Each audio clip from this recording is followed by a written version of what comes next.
এই বছৰ মেট্ৰিক পৰীক্ষাত 4 লাখ ছাত্ৰ-ছাত্ৰীৰ ভিতৰত প্ৰায় 2 লাখ ছাত্ৰ-ছাত্ৰীয়ে ফেল কৰিছে আৰু এই ফেল কৰা ছাত্ৰ-ছাত্ৰীসকলৰ মাজৰ পৰা বহুতে কিন্তু ইতিমধ্যে কম্পাৰ্টমেণ্টেল পৰীক্ষাৰ বাবে অনলাইন এপ্লাই কৰিছে আৰু ইয়াৰ লাষ্ট ডেট আছিল 30 জুন আৰু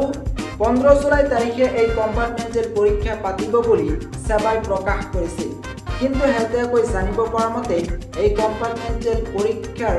এতিয়ালৈকে ৰুটিন প্ৰকাশ কৰা নাই ইয়াৰ পৰা এইটো অনুমান কৰিব পৰা যায় হয়তো কেইদিনমানৰ বাবে এই পৰীক্ষাটো পষ্টপন কৰিব পাৰে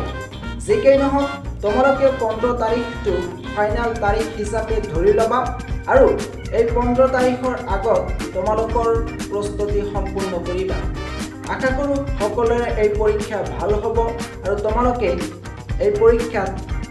উত্তীৰ্ণ হ'ব পাৰিবা